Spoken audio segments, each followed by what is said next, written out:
She gave her last $20 to a homeless man in the rain, and he turned out to own half of Seoul. What happens next broke the internet, and it will break your heart. This is the story of a woman who had nothing, a man who had everything, and the single act of kindness that changed both their lives forever. If this story moves you, hit that like button right now, and drop a comment telling me what city you're watching from. I want to see exactly how far this story travels. Now sit down, because this one doesn't let go. The $20 were folded so many times the paper had gone soft at the creases, almost like cloth. Imani Carter had been carrying that bill since Tuesday. It was now Thursday night. She'd been carrying it the way you carry something you know you're going to have to let go of eventually, carefully, with the specific grief of someone who has already done the math and doesn't like the answer. She stood under the narrow metal awning outside the GS25 on Mapodairo and counted what she had left in her wallet for the fourth time in 20 minutes. The counting didn't change anything. It never did. She had 4,081 in coins, the soft 20, and a debit card she already knew was sitting at $11 in change after the international transaction fees ate what little remained of her paycheck. The rain came down in cold, indifferent sheets. October in Seoul had no interest in being gentle. She was trying to decide between the triangle kimbap and the instant ramen. The kimbap was cheaper, but the ramen was more filling, and she had a split shift tomorrow. Morning at the Hagwon, where she taught English to elementary kids who called her Teacher Imani, in accents that made her chest do something complicated. Then an evening shift bussing tables at the Galbi restaurant on the next block where the owner, a stout woman named Mrs. Huang, watched her like she was expecting something to go missing. The ramen would hold her longer. She was reaching for it when she saw him. He was sitting on the wet pavement 6 feet from the entrance, his back against the wall, legs stretched in front of him.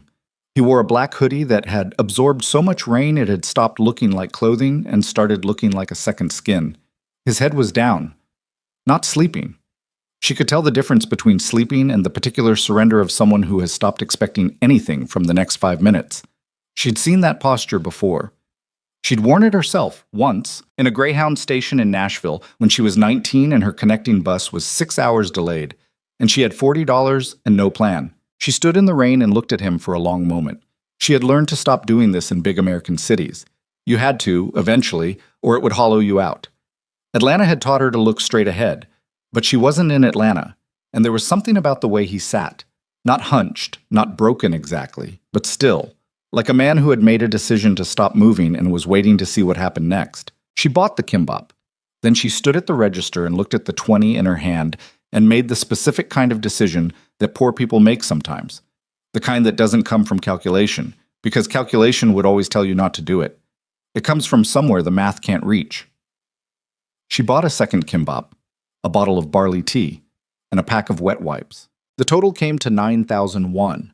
The cashier, a teenage boy with headphones around his neck, gave her the change without looking up from his phone. She walked back outside. The man hadn't moved. She crouched down next to him. Up close, she could see that he was younger than she'd first thought. Or maybe not younger, but not the age she'd assumed. He wasn't an old man beaten down by decades. He was somewhere in his 30s, with a strong jaw and dark circles so deep they looked structural, like they'd been there long enough to become part of his face. His hands rested on his knees. His knuckles were scraped. Not fresh scrapes, older ones, halfway healed, the kind you got from something you didn't want to explain. "Hey," she said. He looked up slowly. His eyes were very dark and completely steady, which surprised her. She had expected the glassy unfocus of exhaustion or drink. Instead, he looked at her with a directness that was almost unsettling, the look of someone who had been watching everything from the ground and missed nothing. She held out the kimbap and the tea. "You should eat something," she said. Her Korean was rough, functional, assembled from 6 months of classes and necessity. "It's cold." He didn't take it immediately. He looked at her hand, then at her face. "You don't have to," he said. His English was precise and almost unaccented, which she noted and filed away without comment. "I know," she said. "Take it anyway." He took it. She straightened up. She was already getting wet again. She'd used up the shelter of the awning. She reached into her pocket and held out the folded 20. "There's a Jimjil Bang 2 blocks that way," she said, nodding east. "Bathhouse. It's not fancy, but it's warm, and they'll let you sleep. Should cover the entrance fee." He looked at the money. He didn't move to take it. "That's yours," he said. "Yeah," she said. "Now it's yours. Come on, I'm getting soaked." She set it on his knee when he still didn't reach for it. Then she pulled her jacket tighter and walked away because if she stood there long enough, she would talk herself out of it, and she didn't want to be that person tonight. The rain hit the back of her neck and ran down her collar. She made herself not look back. She didn't see him watch her go. She didn't see the way his hand closed around the folded bill. Not with urgency, but carefully, like it was something fragile.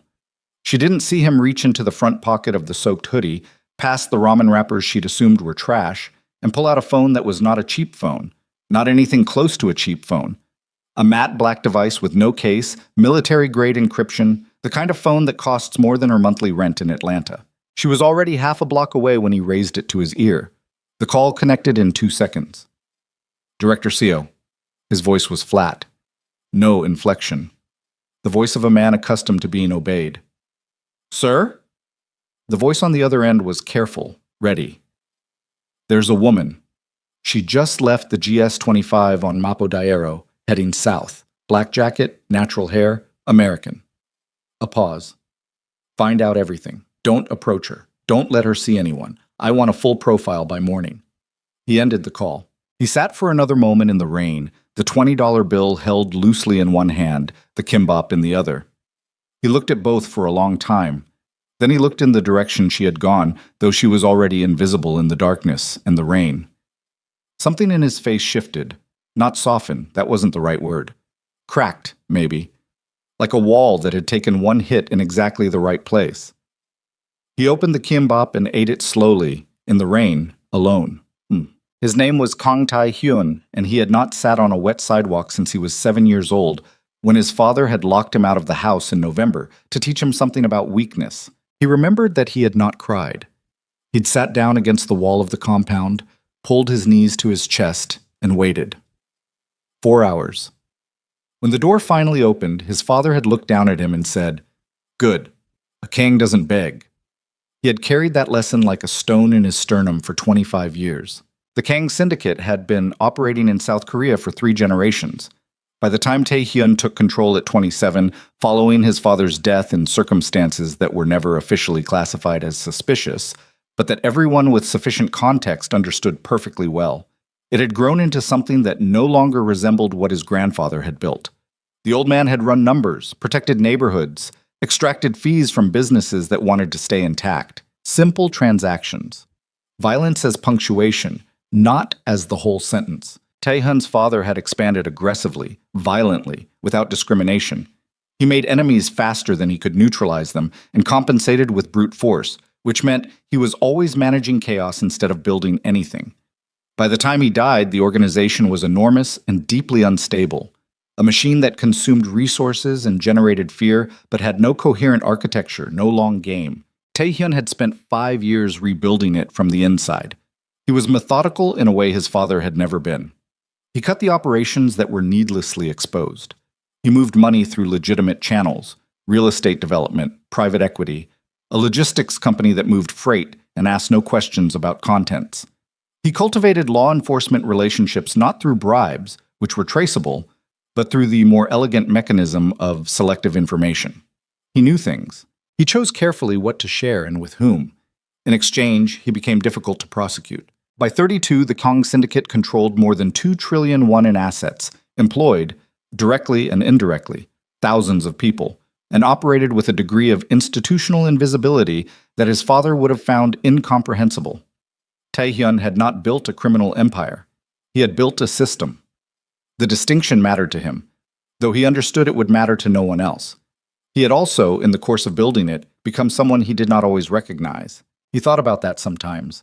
Late at night, in the penthouse on Yowido, where he slept maybe 4 hours on a good night, lying in sheets that cost more than most people's monthly salary and staring at a ceiling that cost more than the sheets. He thought about the precise moment when he had stopped being a person navigating a world and started being a weight pressing down on one.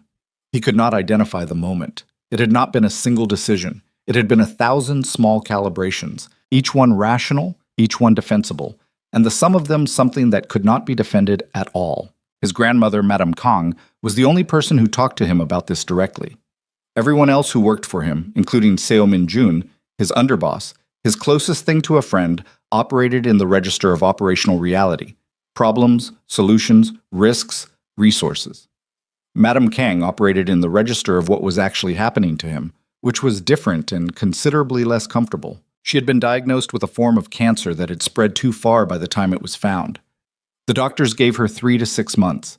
She gave herself until she was done saying what she needed to say, and then she would decide. 3 weeks before the night in the rain, she had called him to her room at the private medical facility in Gangnam, where she was being kept comfortable.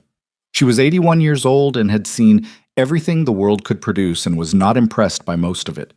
She looked at him for a long time without speaking, the way she always did, that unnerving assessment that made him feel like a man being accurately described. "You have no one," she said finally. "I have the organization." "I said no one." She paused. "Sarah is gone. She made the correct decision for herself. You should not be angry at her for it." "I'm not angry at her." "You're furious at her." She let that sit. "But not for the reasons you think. You're angry because she proved something you already believed, that no one chooses you. They choose what you control." He said nothing. Outside the window, Seoul glittered with complete indifference. "I want you to do something for me," she said, "before I'm done." "Anything." "Disappear. 30 days. No title, no protection, no money. Take enough to survive, nothing more. Go live in the city like a man who has nothing, and see what finds you." She watched him. "I want to know if there's anyone left who would see you. Not the Kang Syndicate, not the building behind you, just you." He had started to say it was impractical. She cut him off with a look. "I'm dying," she said. "You can manage the practical." He had argued. He had explained carefully why 30 days was too long given current organizational pressures. She had looked at him with an expression that contained no give whatsoever. He had agreed. He told Seo Min-jun that he was going on an extended operational withdrawal, which was code for something Min-jun would decode correctly. That Tae-hyun was making himself invisible for a designated period and would check in at intervals, and that Min-jun was to manage the organization in his absence and to maintain discreet surveillance at a distance. Min-jun had nodded without comment. He was good at that. Tae-hyun had taken 40,000 won in cash, which was roughly $35, and enough to eat cheap and sleep in Jim Jill bangs if necessary.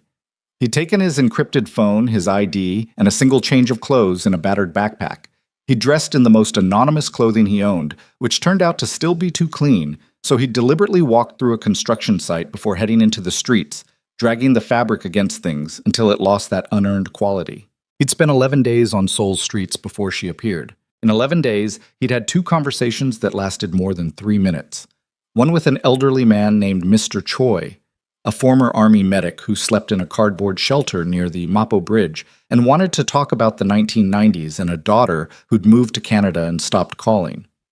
The other with a drunk university student who'd sat beside him on a bench at 2 in the morning and told him his girlfriend had left and then fallen asleep mid-sentence. In 11 days, he had been walked around, stepped over and looked through by hundreds of people.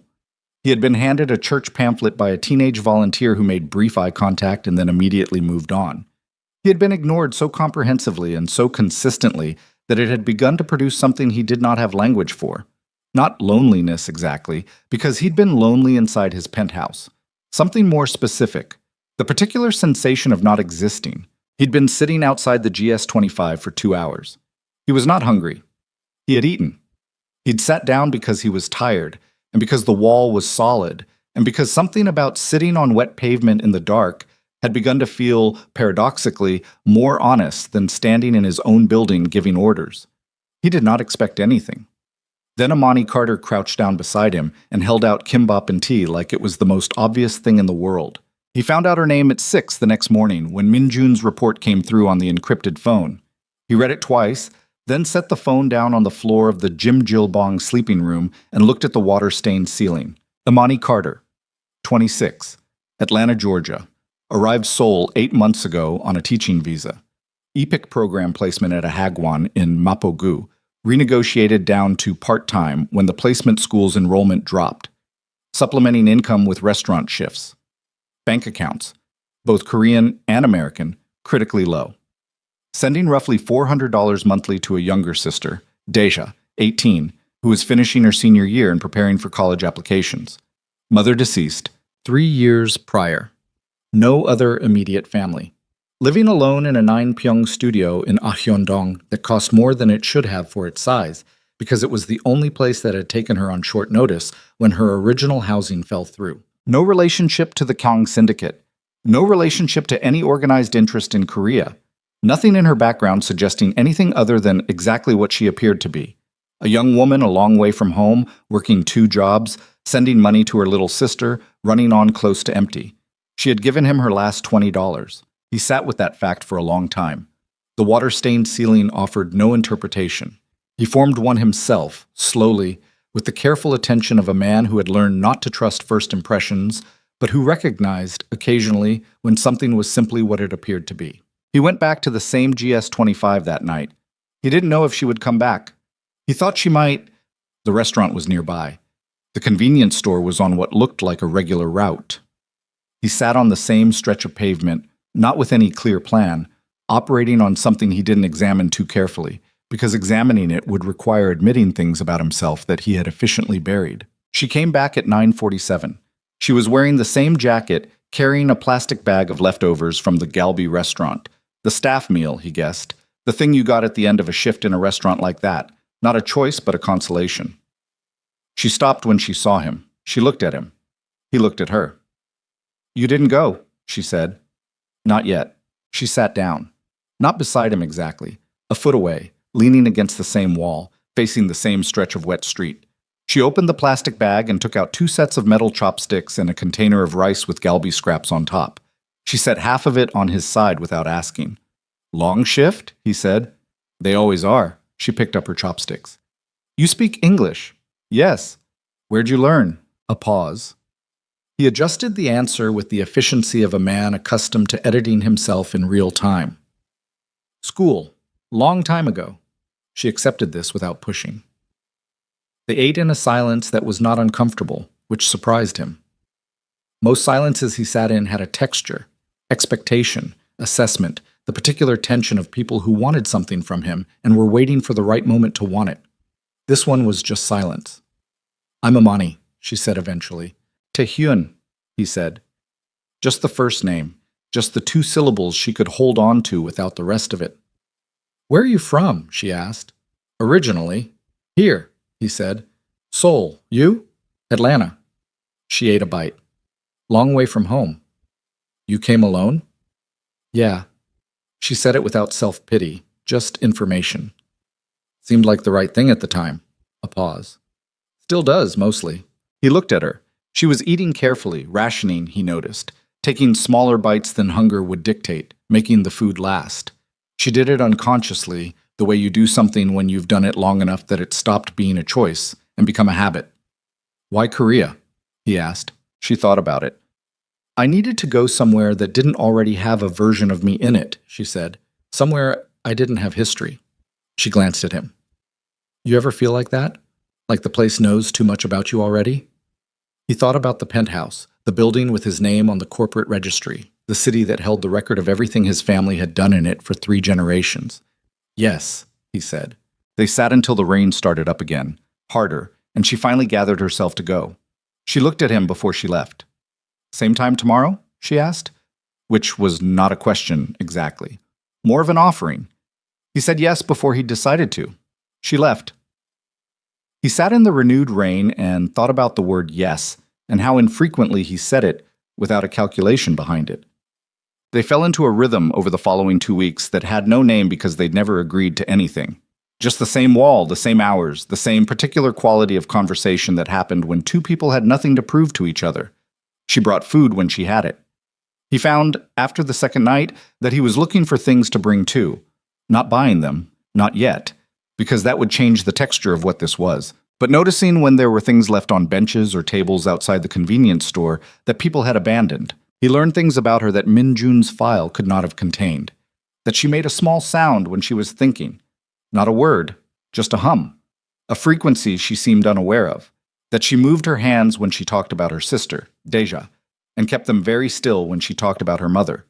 That she had a way of looking at a problem, Not panicking, not performing stoicism, just sitting with it quietly and then making a decision and not second-guessing it much. He recognized that quality. He had trained himself to do something similar, but in her it wasn't trained, it was native. She knew less about him because he gave her less. He gave her the shape of a man who had made mistakes, who had been in a world that demanded things from him he hadn't been built to give, who had ended up here after a series of events he was not specific about. It was all true. He simply omitted the scale of it. But there were nights when the conversation went somewhere he hadn't anticipated. When she asked him something with that direct, undeflectable quality she had, not aggressive, just present. And he found himself saying true things that he had not said to anyone in years. About his father. About what it costs to earn a thing by other people's loss. About the specific loneliness of rooms full of people who needed you to remain a particular version of yourself. She listened to these things without the particular quality he'd learned to expect from people who found out pieces of who he was. Without calculation, without the unconscious repositioning toward what might be useful. She just listened and occasionally said something that landed sharp and clean that he kept turning over for hours afterward. One night, a Tuesday in the third week, she told him about the day her mother died. She told it plainly. No performance. Her mother had been sick for 2 years, a slow decline, and Imani had been in Seoul for 3 months when it happened. She hadn't had the money to fly back immediately. She'd had to wait 4 days for the flight to become affordable enough. By then, the funeral had already happened. Deja was 16, she said. She kept calling me, and I kept saying, I'm coming, and I was coming. I just couldn't. She stopped, looked at her hands. I wasn't there for the part that mattered. He didn't say anything right away. He'd learned across these nights that she didn't always want something said. Sometimes she just wanted it heard without being immediately resolved. After a while, he said, You're here now. For her. I'm sending money, she said. There was an edge in it, not at him, at herself. That's not the same as being there. No, he said, but it's not nothing either. She looked at him. That direct, steady look that he had come to understand was not evaluation, but recognition. She was checking whether he was saying something true or something meant to make her feel better. He held her gaze and let her look. No, she agreed eventually. It's not nothing. He walked home, to the Jimjilbang, to the sleeping room with the water-stained ceiling, thinking about his grandmother, about the 30-day experiment she had sent him on, about what she had said. She had said, find someone who would choose you if you had nothing. He was beginning to understand that he had misread the assignment. He had thought it was a test of whether such a person existed. He was starting to think it was a test of whether he could still be reached by one. On the 27th day, Minjun called at an hour that meant something was wrong. Taehyun stepped away from the wall. He and Imani had been sitting outside the convenience store, deep in the middle of something, and answered with the controlled calm he defaulted to in operational contexts. What? He said. Yun se ra, Minjun said. He said it the way you say a name when the name is a problem. She's been asking questions about the Mapogu area, about a woman. Taehyun went very still. How long? 2 days that I can confirm, maybe longer. A pause. She has access to people who watch our people. She would have noticed the low-level surveillance protocols on... Yes, Taehyun said. He understood. If Sarah had noticed that Minjun was running quiet surveillance in a specific neighborhood, she would have traced it eventually to its purpose. And Sarah had enough connections, enough remaining access to the periphery of the organization's information networks to pull a thread if she found one. What does she know? He said. Unknown. She hasn't moved yet. Minjun's voice was careful. But she will. He ended the call. He stood on the wet sidewalk 10 feet from Imani and calculated the radius of what was about to happen. 3 days. Maybe 4 if Sarah was being careful. Then everything he had allowed to become real over these 27 nights was going to become visible. And he was going to have to watch the moment when Imani Carter looked at him and understood that the man she had been eating staff meals with in the rain was not the man she thought he was. He turned around. She was watching him from the wall, not alarmed, just observant. She'd noticed the shift in him and was waiting for him to come back from wherever the call had taken him. He sat back down. He thought about telling her. He opened his mouth once and closed it again and hated himself, precisely and specifically, for the closing. Everything okay? She asked. Yes, he said. It was the only lie he had told her in 27 days. And it was the worst one, because it wasn't a lie about a fact. It was a lie about time. He was borrowing days he hadn't earned, and somewhere across the city, a woman who had reason to be cruel was about to collect. He sat beside Imani Carter in the rain and said nothing and watched her hands move while she talked, and thought about the specific kind of damage that well-intentioned cowardice produces. 3 days. He didn't stop it. Jits. It was a Wednesday evening, the 30th day exactly, when Imani came to the wall and he knew from the way she walked that something had already happened. She didn't sit down. She stood in front of him and in her hand was her phone, and on the phone's screen was a photograph. He recognized it immediately. It was from 18 months ago, a corporate event, himself in a suit, surrounded by the specific context of men who arranged themselves a certain way around power. His name was in the caption, his full name, his title. He looked at the photograph. He looked at her face. She wasn't crying. He had almost expected crying because that would have been easier to navigate. Instead, she looked like someone who had taken a hit and was still standing, which was much harder to watch. How long have you known her? Her voice was even. It cost her something to keep it even. He could see the cost. Yunsera, he said. Not a question. She found me at the restaurant. She was very... Imani stopped. She was very polite about it. She laid it all out like she was doing me a favor. A pause. Maybe she was. He stood up from the wall. She took a step back. Not fear, distance. The specific distance of someone recalibrating. Imani, you let me give you my last $20. Her voice cracked on the word last, and she stopped and reset. You sat there. You took it. You watched me be... She shook her head. You watched me. Yes, he said. Why didn't you tell me? He thought about the answer. He'd had 30 days to prepare one, and he had nothing clean. Because it would have changed everything, he said. And I needed... He stopped. I needed it to not be changed. For a little longer. You needed, she repeated. Flat. Okay. She looked at the phone screen again, and then put it in her pocket like she was putting away something sharp. So what was this? You deciding if I was worth... What? A charity case? A story you could tell? No. What then? A test, he said, and immediately understood it was the wrong word. He saw her face change. A test, she said. That's not... He pressed his hand to the back of his neck. He had not fumbled like this in years. He had never fumbled like this in his life. My grandmother, before she got sick.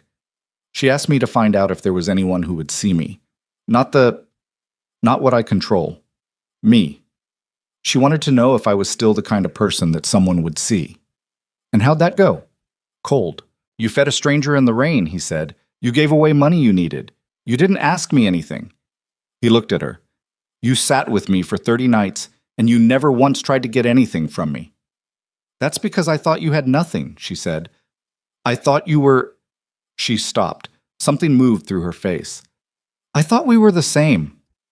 The silence that followed that sentence was different from all the previous silences. It had weight. You spent money on me, she said quietly. All those nights you brought things. That wasn't small things. Nothing that mattered financially. It mattered to me. Her voice was unsteady for the first time. Because I thought you were... She shook her head. God, I was sharing my staff meal with the richest criminal in Seoul. I fell in love with you, he said. She looked at him. He said it again because it was the only true thing left to say. I fell in love with you, not because you passed anything, because you sat down next to me like I was worth sitting next to, and you talked to me like I was worth talking to, and you never once... He stopped. His voice had done something it hadn't done in a very long time. He let it do what it was doing. No one has done that in longer than I can account for. She stood in the rain. She looked at him for a long time. Then she turned and walked away. He watched her go. He did not follow. He stood against the wall of the GS-25 on Mapodayero, in the place where she had found him 27 days ago, and let her go, because he understood with the clarity of a man who had spent a career making cold decisions that some things cannot be taken back. Some things you do, and they cost exactly what they cost. And following her would not change the cost. It would only add to it. He stood there until the rain got heavier. His phone buzzed. He looked at the screen. Min-jun, your grandmother is asking for you. You should come now. He looked at the screen. He looked at the direction Amani had gone.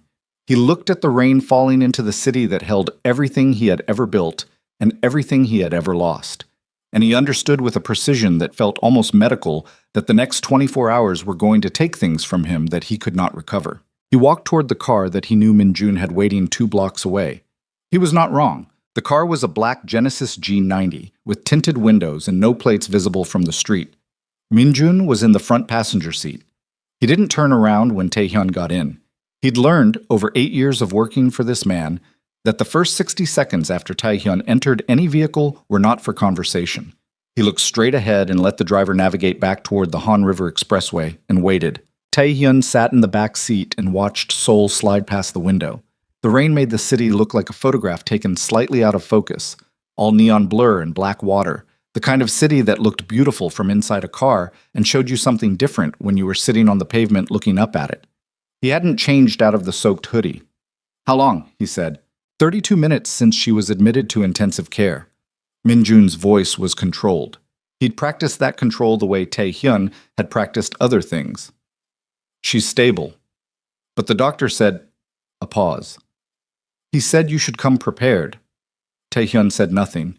He pressed his thumb against the edge of the car door's armrest and felt the leather give under the pressure. Outside the window, the Han River appeared as a black expanse between the bridges, reflecting nothing. "Sarah," he said. "Yes." "How much did she give her?"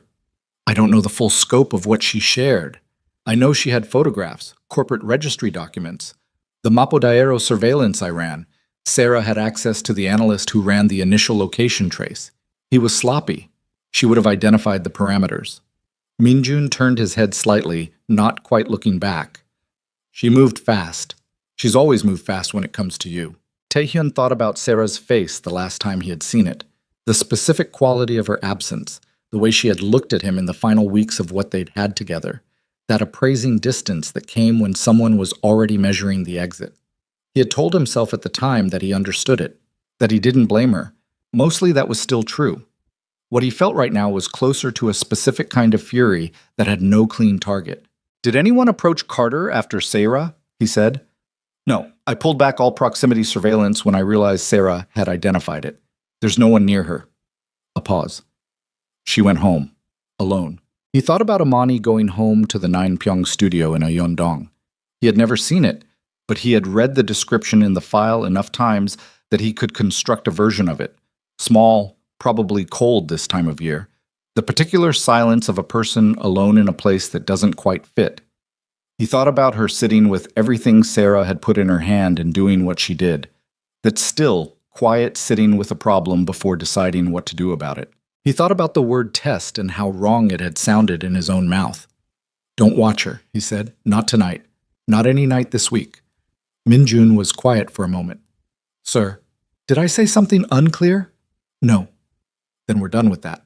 The hospital was a private facility in Apgujeong, the kind of building with no signage visible from the street, with an underground entrance and a staff that had signed NDAs and understood what the Kang family's continued patronage meant for the facility's operational budget. The doctor who met him in the corridor was a careful man in his 50s named Park, who had been managing Madame Kang's care for 4 months, and who looked at Taehyun now with the specific expression of a man delivering news he has rehearsed.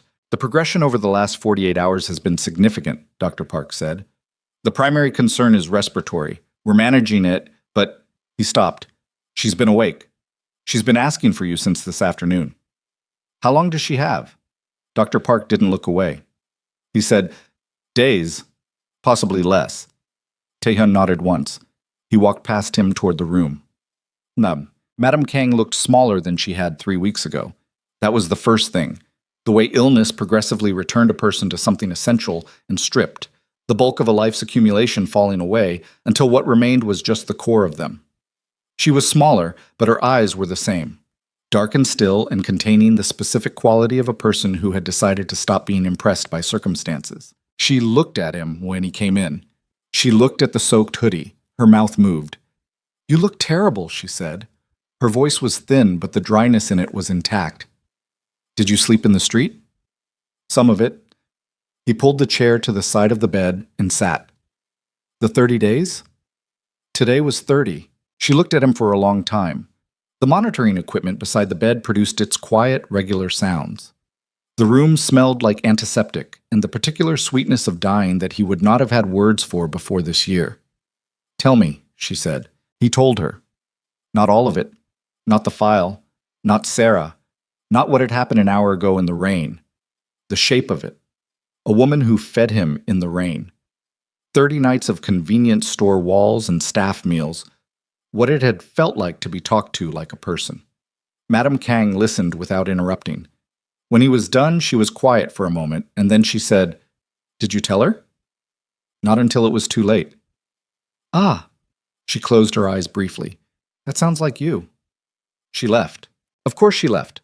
Not unkindly, simply a statement of cause and effect. "What do you expect, Taehyun? You constructed something that wasn't honest and then lived inside it, and when it fell apart, you were surprised." "I wasn't surprised. You're here in wet clothes at midnight. You're surprised." She opened her eyes. "What do you feel?" He looked at his hands, like I lost something that I didn't have enough time with. "That's called grief," she said. "It means it was real." A pause. She shifted slightly against the pillows and did not mask the small sound that cost her. "The question is what you do with real things when they break. Some people leave them broken. Some people—" She stopped, breathed carefully. "Some people understand that broken is not the same as finished." He looked at her. "You're going to tell me to go after her." "I'm going to tell you to be honest," she said, "which you haven't been for so long that I imagine it will be very uncomfortable." A faint movement that might have been a smile. "Good. You're overdue." He stayed until 2 in the morning. She fell asleep partway through something she was saying, and he sat in the chair beside her and listened to the machinery measure her remaining time in small, regular increments, and thought about honesty and what it would cost. He didn't go to Ayondong. He went back to the penthouse on Yowido for the first time in 30 days and stood in the entrance of his own apartment like a stranger assessing the place. It was vast and cold and immaculate. The cleaning service came twice a week regardless of whether anyone was there. Floor-to-ceiling glass looking out over the river. Art on the walls that he had purchased because someone told him it was significant. Furniture that had no memory of anyone sitting in it. He stood in the middle of the living room in the soaked hoodie and understood, with the particular clarity that exhaustion and loss will sometimes produce, that he had been living in a museum of himself. His phone had accumulated 43 messages in 30 days of minimal checking. Most were operational. Minjun keeping things moving, subordinates seeking approvals, lawyers forwarding documents. 3 were from Sarah, sent over the past 72 hours. He opened the last one. "I did you a favor. You can be angry if you want." She wasn't going to last. You know that. He read it twice. He thought about what it revealed, not about Sarah's cruelty, which he had already calibrated, but about her accuracy. She was wrong about Imani. She was not entirely wrong about him. He had been running an experiment on a woman who didn't know she was in one. Whatever his intentions, that was the shape of it from the outside, and the outside view was the one that mattered to the person standing in it. He put the phone down. He did not respond to Sarah. He showered for the first time in 30 days in the way that only a 30-day absence earns. Standing in the marble enclosure for a long time, doing nothing, the hot water running until the tanks hesitated. He changed into clean clothes that felt wrong after a month of anonymous fabric. He sat at the kitchen counter with a glass of water and thought about what Madame Kang had said about Broken not being finished. Then he thought about Imani's face when she'd said, "I thought we were the same." He hadn't been able to answer that because there was no version of it that didn't hurt her more. She didn't go to the wall the next night. He hadn't expected her to. He didn't go either. He had been back in the penthouse 2 days, re-entering the operations of the organization with the controlled efficiency that kept it running, taking calls, reviewing the backlog of decisions that had accumulated in Minjun's holding pattern. He was present and he was functional, and something under the surface of all of it had changed in a way he couldn't articulate even to himself. On the 3rd day, Sarah called. He let it ring twice and then answered because letting it go to voicemail with Sarah was a delay, not a resolution, and he had limited appetite for delays right now. "I heard about your grandmother," she said. Her voice was careful, composed. She had always composed herself well. It was the first thing that had drawn him to her, years ago, that ability to walk into any room and immediately determine its architecture. "I'm sorry. Are you?" A brief pause. "Yes. Whatever you think of me, I respected her. She didn't respect you, he said, not harshly, informatively. She said you made the correct decision for yourself. That's not respect, that's assessment. The silence on her end had a particular quality. You want to fight, she said. I want to understand why you went to her. Because you were going to get hurt. Her voice changed slightly. Something cracking the composure, not emotion exactly. Something older and more complicated than emotion. You were sitting on the street letting a woman you don't know see you in a way you never let me see you. And you weren't going to come back from that clean. You never do anything clean. So you decided to damage her instead. I decided to be honest with her, which is more than you were. He breathed out through his nose. She wasn't wrong. He already knew she wasn't wrong. What made this conversation costly was that Sarah knew exactly how to be right in a way that still did harm, and she had never resolved that in herself. Is there something you need from me, Sarah? He said, or is this what it is? A pause.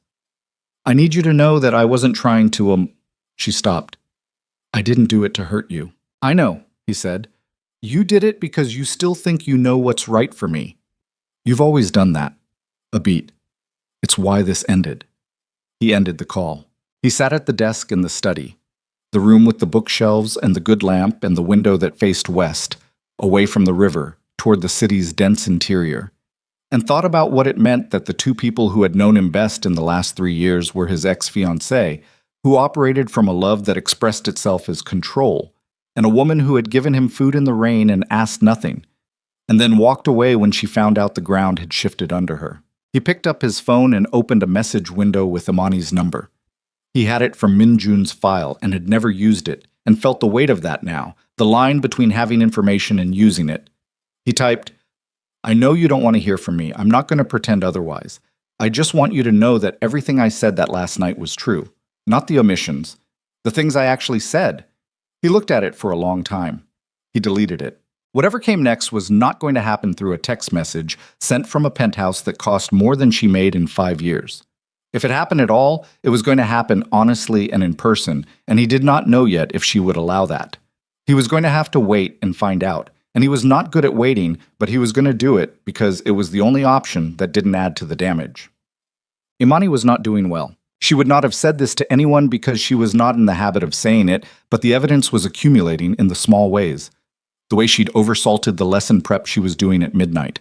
The way she'd stood in the shower Tuesday morning for 20 minutes and then sat on the bathroom floor in a towel. Because the next step after that, the whole sequence of the day had suddenly looked very long. She'd sat there for 8 minutes. She knew because she'd stared at her phone's clock the whole time, watching it. Like watching it would make the sitting mean something it didn't mean. She taught. She bussed tables. She sent $400 home to Deja and then looked at her remaining balance and calculated how many shifts it would take to not feel this specific way about it. What she could not stop doing was going back to that night in her head and taking it apart. Not the revelation, though that had its own ongoing damage. The nights before. The convenience store wall and the shared food and the conversations she'd thought were real. The problem was that she couldn't locate the lie.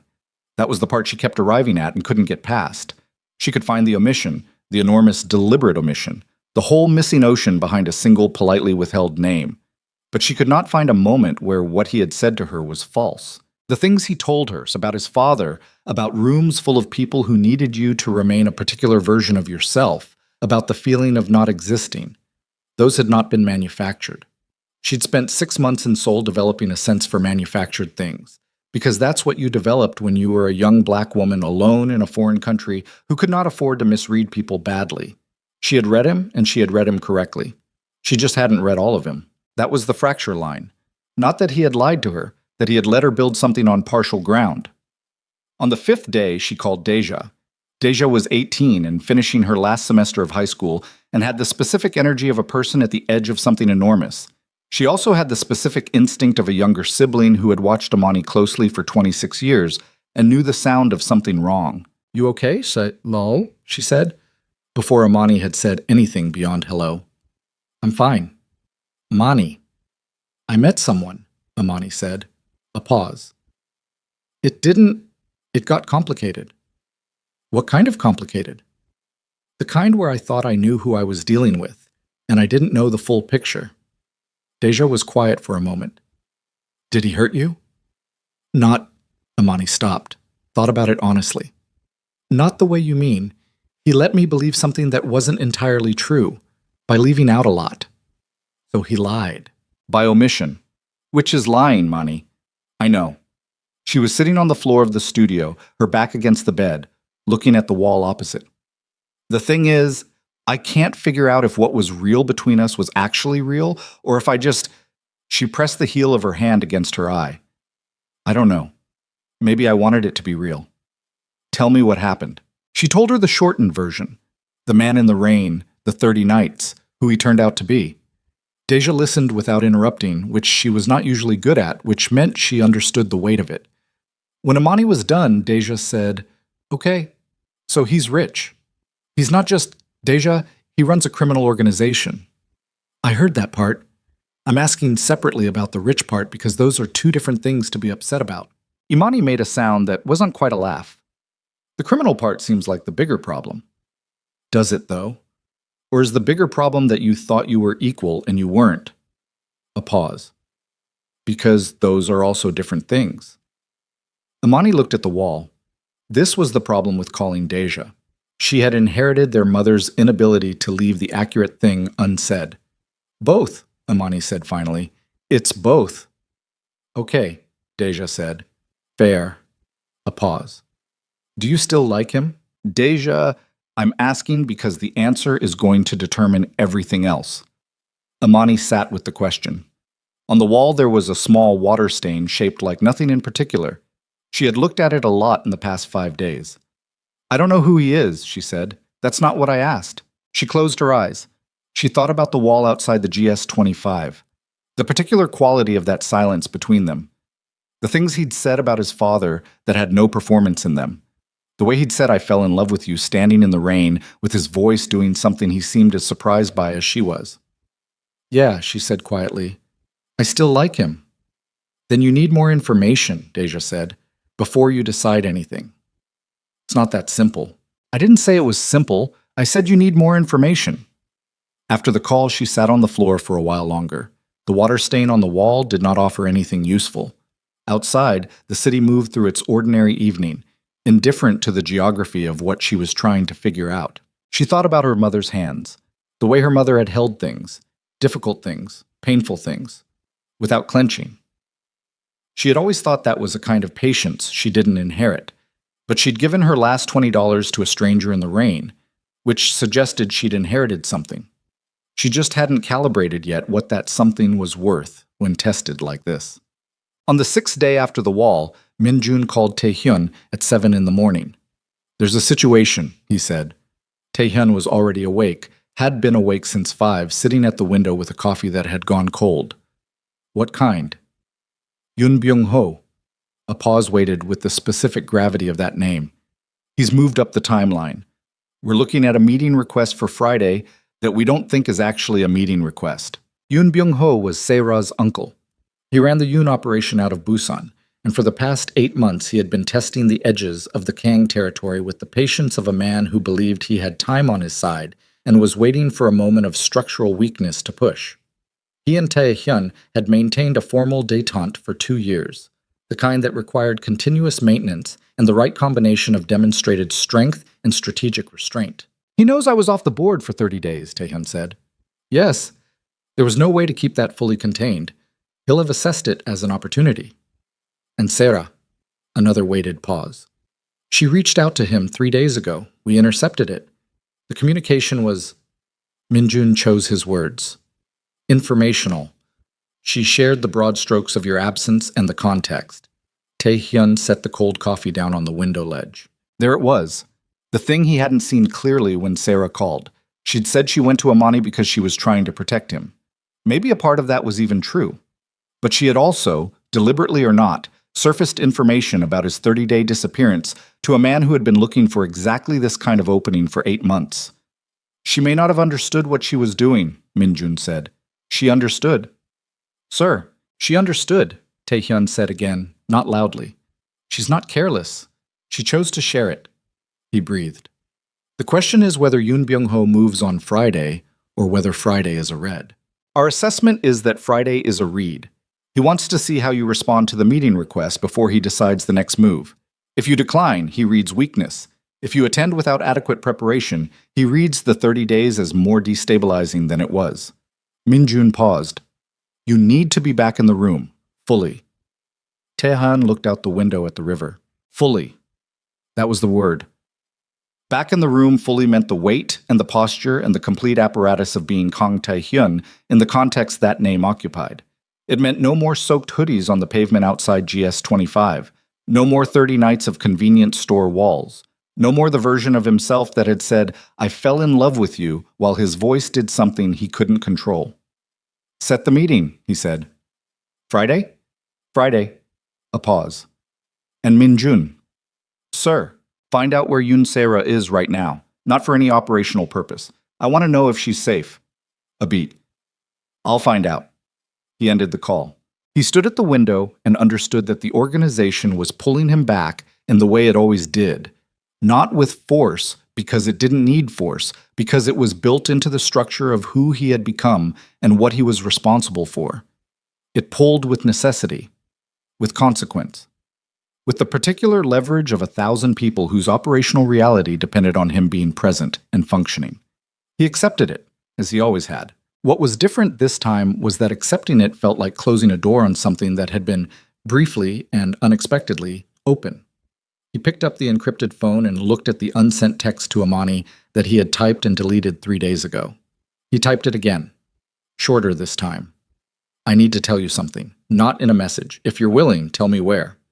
He looked at it. He sent it. He put the phone face down on the window ledge and waited. 40 minutes passed. Then an hour. He took the meeting with Minjun about the Friday preparation. He reviewed the documents that had accumulated. He ate something without tasting it standing at the kitchen counter. He checked the phone twice and put it back down. At 11:47, it buzzed. He turned it over. One line from an unknown number that had nonetheless texted him first, which meant she had his number from somewhere. And he thought, Minjun's file. Sarah would have had the main line. Sarah would have included it. And one line said, Han River, Mapo Bridge, North Walk, 7 p.m. Don't bring anyone. He read it 3 times. Then something happened in his chest that the man he had been before 30 days of pavement would not have had language for. He was at the Mapo Bridge North Walkway at 6:45 alone in the first real rain of November, standing on the elevated pedestrian path watching the river move below him, dark and fast and indifferent. She arrived at 7 exactly. She was wearing a different jacket, heavier, winter weight, the kind of coat you bought at a market stall because it was functional and cheap. And she had her hands in her pockets and her face was set in the particular way of someone who has made a decision and is not reopening it for discussion, but needs to say something before it gets sealed. She stopped 6 feet away from him. The rain was light, the kind that accumulated slowly. She looked at him for a long moment. I have one question, she said. He waited. Was any of it? She stopped, looked at the river, came back to him. Was any of it a performance? He held her gaze. He said, No. She looked at him the way she always looked at him, that direct, undeflectable assessment, checking for the thing beneath the thing. Then her phone buzzed. She looked down at it. Her face changed. Something in the change, the sudden pallor, the stillness that replaced the set jaw, made him take 1 step forward. What is it? She looked up at him, and in her eyes was something he hadn't seen before in all 30 nights. Not anger, not betrayal, not the careful steadiness she brought to difficult things. Fear. It's my sister, she said. Her voice had gone flat in the specific way of someone managing shock. She was in an accident. They're saying she's... She stopped, looked at the phone again. She's in surgery. She was already pulling up something on the phone. He watched her face do the calculation. How fast she could get to the airport. How much a last-minute international flight cost. How much she had. How much that left her short, all of it happening in the space of 10 seconds behind her eyes. She looked up at him. She was not going to ask. He could see that she was not going to ask, that every instinct in her was positioned against asking him for anything, and that the calculus was going to come out wrong, and she was going to go home to the Ninepyeong studio and figure out how to make numbers work that didn't. He made the decision before she finished the sentence. Not a calculation, not a measured assessment of risk and benefit. The decision came from somewhere below all of that, from the part of him that had sat on a wet pavement for 11 days and learned what it felt like to be seen, and had spent the last 6 days in the penthouse understanding what it felt like to lose it. "Give me the phone," he said. She looked at him. Imani. His voice was not a command. It was something else, something he'd had very little practice with. "Give me the phone and let me help you get home." I know you don't need it." He held her gaze. "Let me do it anyway." The rain came down between them. She looked at him for 3 full seconds, that assessment, that reading, and then she held out the phone. He took it. He looked at the message. A hospital in Atlanta, a number, the words critical condition in a text from someone named Marcus, who identified himself as Deja's boyfriend. He handed the phone back and pulled out his own. He called the private travel line directly. Not Min Jun, not through an intermediary. He gave the instruction himself, standing on the Mapo Bridge walkway in the November rain.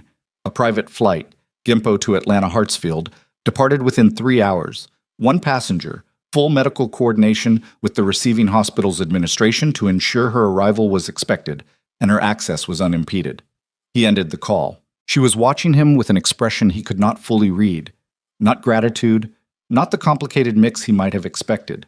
Something more stripped than that. The face of a person who has run out of the energy required to refuse. "I'll pay you back," she said. "You won't," he said. "And we're not talking about that right now." He got her into the car that Min Jun had waiting at the bridge's south end. She walked beside him without protest, which told him everything about how frightened she was, because the Imani Carter he had come to understand over 30 nights would not have gotten into that car without an argument under any circumstances that left her room to argue. The fear had taken the room away. In the car, she sat with the phone in both hands and texted back and forth with Marcus in the clipped, efficient way of someone managing crisis while their hands were not entirely steady. He sat beside her and did not speak, and did not crowd her and let her work through what she needed to work through. When they were 20 minutes from the airport, she looked up. "She's still in surgery," she said. "They don't know yet." "She's going to be okay," he said. She looked at him. "You don't know that." "No," he said. "I don't." He held her gaze. "But she has a sister who got on a plane the same night. That matters." Something moved through Imani's face, and then she looked back at her phone, and he watched her breathe, slowly, the way you breathe when you're keeping something contained that would cost you to release in a car with a man you hadn't finished being angry at. At the airport, there was no line, no counter, no waiting. A woman in a gray uniform met them at the private terminal entrance and walked them through directly. He had been through this terminal 100 times and had never once considered what it looked like from the outside. Now he thought about the 11 days on the pavement and understood, without needing to articulate it, that the distance between those two experiences was not only money. It was a different relationship to the assumption of being accommodated. At the gate, she stopped and turned to face him. She looked at him for a long moment. The fluorescent light of the terminal was harsh and made everything very clear. "Why are you doing this?" she said. He thought about the answer. He gave her the true one. "Because you're scared, and because I have the means to make it smaller. And because I spent 30 days learning that doing something because you can, and because it's right, doesn't require more justification than that." She looked at him. He watched her recognize her own words in what he'd said. Not quoted, but absorbed. Returned in a form that had passed through him and changed shape. "I haven't decided anything," she said. "About you. About any of this." "I know." "This doesn't—" She stopped. "I'm not saying this means anything." "I know that too." She looked at him one more time. Then she picked up the bag that the gray-uniformed woman had carried for her and walked through the gate. He stood at the terminal entrance and watched until she was gone. Then he stood there a moment longer, doing nothing, in the way that a man allows himself in private that he never allows in public. Then his phone buzzed with 6 messages from Min Jun, accumulated over the past 40 minutes, and he walked back toward the car and back toward the life that had been waiting for him to return to it. Friday came the way bad Fridays always came, clear and cold and procedurally ordinary, which was how the worst things dressed themselves. The meeting with Yoon Byung-ho was set for 2 in the afternoon at a restaurant in Gangnam that both organizations had used for formal contact for 15 years, a yakiniku place on the 4th floor of a building that had no visible connection to either of them, run by a manager who was paid generously for discretion and who seated them in the private room in the back without being asked. Tae Hyun arrived 12 minutes early. He sat with his back to the wall. He had 2 men outside the building and 2 inside the restaurant service corridor. Min-jun was at a table near the front with 2 others, visible enough to read, not close enough to read as threat. Yoon Byung-ho was 61 years old and had the particular physical authority of a man who had maintained himself precisely because he understood that physical presence was its own language in the rooms he occupied.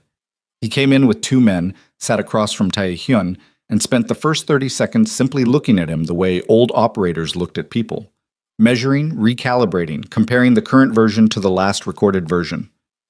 "You look rested," Byung-ho said. "I was," Tae-hyun said. 30 days is a long time to rest. Depends what you're resting from." Byung-ho poured tea from the pot that had been left on the table. He poured Tae-hyun's cup first, which was a gesture with specific meaning in this context, a claim of seniority, an assertion that he was setting the terms. Tae-hyun accepted the cup without comment. "I've been thinking," Byung-ho said, "about the Incheon logistics contracts." "I know you have. The arrangement your father set up was always provisional. Circumstances have changed." "Which circumstances specifically?" Byung-ho looked at him, a slow look. "The kind that make people wonder if the people managing certain arrangements are still the right people to be managing them." There it was. Not a question, not even an accusation. A probe, positioned as conversation, designed to produce a response that would tell him what he needed to know, whether Tae-hyun was managing from strength or from a position that 30 days of absence had quietly hollowed. Tae-hyun set his teacup down. "The Incheon contracts are not provisional," he said.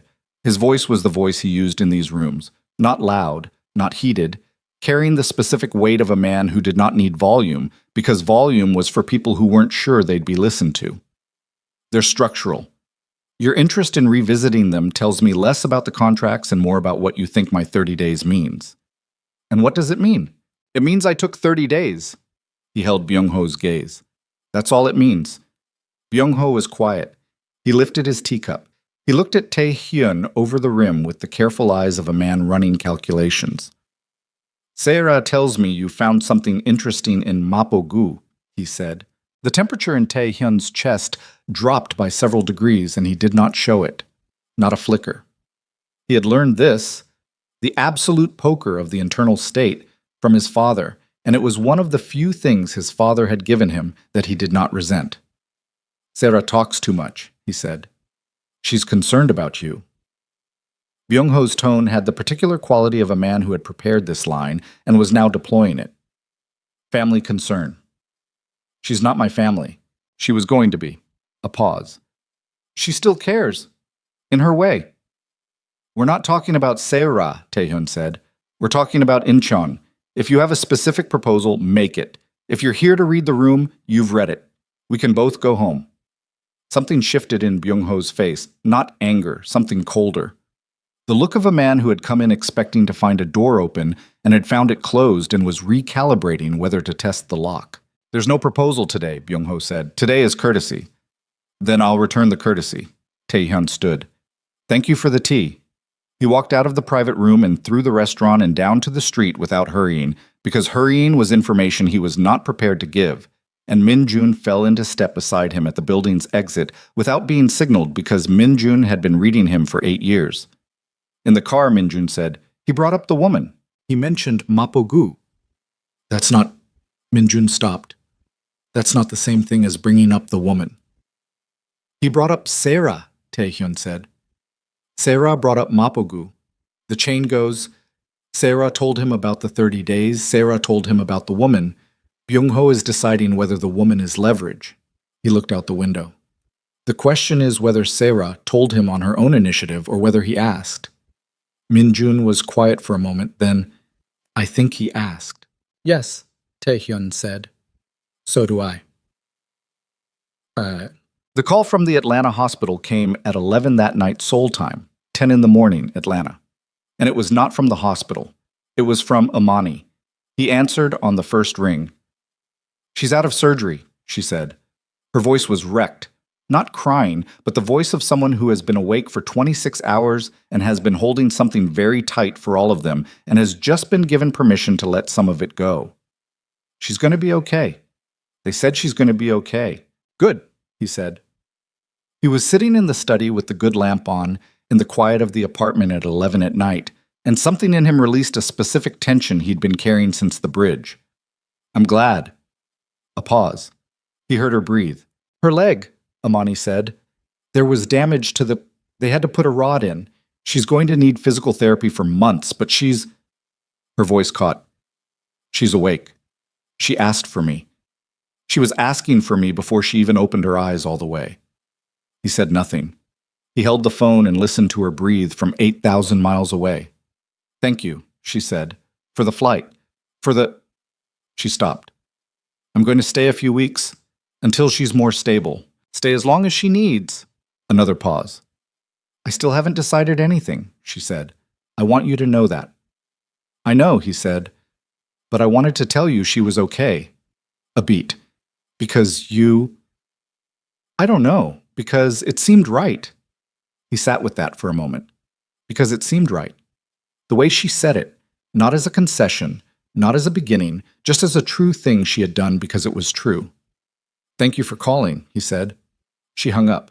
He sat in the study with the phone in his hand and the lamp making its small circle of light, and thought about rods and bones and phone calls made because they seemed right, and the specific distance between Seoul and Atlanta, and how distance was not only geography.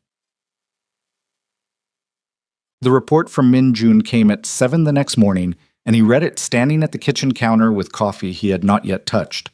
It was 3 pages, and he read it twice, and then he set it down on the counter and stood very still. The report documented a financial movement, not large enough to be obvious, not small enough to be noise. 40 million won, shifted through a layered structure of shell accounts, tracing eventually to an account controlled by Yoon Byung-ho's Busan operation. The movement had occurred 6 days ago. The account it originated from was controlled by the Kang Syndicate's internal trust structure. The account required dual authorization to access. There were only 4 people with that authorization. Tae-hyun was one of them. Min Jun was one.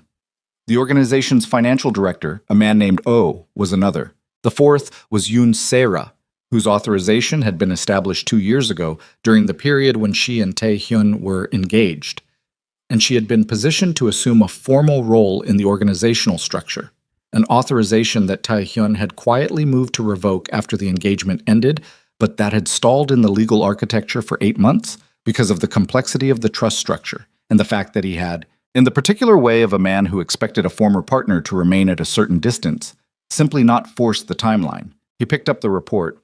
He read the relevant page again. He set it down. He called Min Jun. "You've seen this," he said. "An hour ago." Min Jun's voice had the controlled flatness of a man managing his own reaction. "I wanted to verify before I brought it to you." "Verified how?" "The authorization signature was executed from a device registered to her. The timestamp puts it..." A pause. "While she was in contact with Byung-ho, 3 days before the Friday meeting." Tae-hyun stood at the kitchen counter. Outside the floor-to-ceiling windows, Seoul was doing its ordinary morning. Traffic building on the bridge, the river flat and gray under low cloud. The city looked exactly as it always looked. Nothing about it reflected what he was currently understanding. "She gave him the money," he said. 40 million won. Probably as a demonstration of access, a proof of concept. Min Jun paused. "It's not the money that's the problem." "No," Tae-hyun said. "It's what the money proves." It proved that she had maintained active authorization in the trust structure and had used it. Which meant Byung-ho now knew 2 things.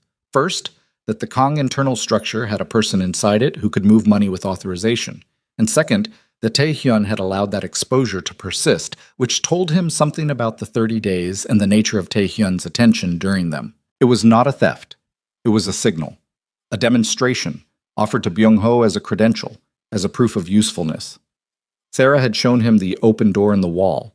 He had 48 hours, possibly less, before Byung-ho moved on that information. "Find her," he said, "already working on it. Not to..." He stopped. He thought about what he was going to say next and what it would mean. "Bring her in, not through the organization, just you. I want to talk to her before anyone else does." A pause. "She doesn't get hurt. That's not negotiable." Min Jun understood the weight of the addendum. "Yes, sir." Tae-hyun ended the call. He stood at the window for a long time. He thought about Se-ra on the phone 4 days ago, saying, I did you a favor. He thought about her voice on the call after that, the cracked composure, the I wasn't trying to hurt you. He thought about the specific architecture of a person who had loved someone, lost them, and then rerouted that energy into something that looked like loyalty to herself, but was actually a sustained act of damage. He did not think she had gone to Byung-ho intending to dismantle the organization. He did not think she had gone to him intending to hand him a structural weapon. He thought she had gone to him angry and wanting leverage, and had given him more than she understood she was giving. That was the most dangerous kind of betrayal. Not the calculated kind, but the kind that came from a wound that hadn't been treated. His phone buzzed. He looked at it. Min-jun. She's not at her apartment. Her car is there. Phone is going to voicemail. He looked at that. Then, below it, another message, 30 seconds later. Min-jun. Her assistant says she had a meeting this morning. 8 a.m. Location. Then nothing. The message cut off. He called Min-jun back. The line rang 6 times and went to voicemail. He called again. Same result. He stood at the window with the phone in his hand and thought about the 40 million won and the open door and the Friday meeting where Byung-ho had read the room and found what he was looking for. And he understood with the cold precision of a man who had spent 5 years building a system that the system was now being tested from inside in a way he had not prepared for because he had made an assumption about Sarah that the evidence was currently dismantling. He was reaching for his jacket when the encrypted phone buzzed with an unknown number. He answered. A voice he didn't recognize said, Mr. Kang, Yoon Byung-ho sends his regards. He has something that belongs to you. He'd like to discuss a new arrangement for the Incheon contracts. A pause. Professional, unhurried. He suggests you come alone. He also suggests you come quickly because the thing that belongs to you has a timeline that Mr. Yoon controls. The line went dead. He stood in the middle of the apartment, in the silence of a building that bore his family's name, and understood with absolute clarity that in the space of 72 hours he had lost control of his organization's internal structure, given his primary adversary an operational asset, and allowed a woman who had once been inside his life to become the mechanism of his exposure, and that somewhere in Busan or in this city or in a location he did not yet have, Seo Min-jun was being held as the answer to a question Yoon Byung-ho was about to ask him. The question was whether Kang Tae-hyun, stripped of 30 days and a financial breach, and his closest operational partner, was still a man who could not be moved. He put on his jacket. He thought briefly, with a precision that surprised him, about Amani Carter in Atlanta, sitting beside her sister's hospital bed, 8,000 miles from this city, and this room, and this particular weight of what he had built, and what it cost. He thought about the $20 bill, still in his pocket. He'd been carrying it for 30 days and had not stopped. He reached in and felt the soft, worn paper between his fingers for exactly 3 seconds. Then he took the stairs. Not the elevator. The elevator was a box with one exit and no options, and right now options were the only currency he had left. He took the stairs down 22 floors in the dark of the emergency stairwell, his footsteps controlled, measured, not running because running was panic, and panic was information he refused to broadcast even to an empty stairwell. He was thinking while he moved. The call had been professional, not threatening, not emotional, the voice of someone executing a task, which meant Byung-ho had organized this carefully and quickly and had people competent enough to pull Min-jun off the board within the window between the Friday meeting and this morning. That was fast. That was faster than Tae-hyun had assessed him capable of moving, which meant Byung-ho had been planning this longer than the Friday meeting had suggested, which meant the Friday meeting was not a red. It was a closing move on a sequence that had started weeks earlier. He reached the parking level. His personal driver was not there. He'd sent him home at midnight. The fleet vehicles were in the adjacent bay. He took the keys from the lockbox with the emergency code and chose the gray Sonata, not the black G90, because the G90 had a tracker on the company system, and right now he did not want to be a moving dot on someone else's screen. He drove. He called the only number he could call. Not Min-jun. Min-jun's phone was in Byung-ho's possession or at the bottom of the Han River. Not the organization's secondary line, because that ran through a switchboard Min-jun managed, and without Min-jun he didn't know who was on the other side of it right now.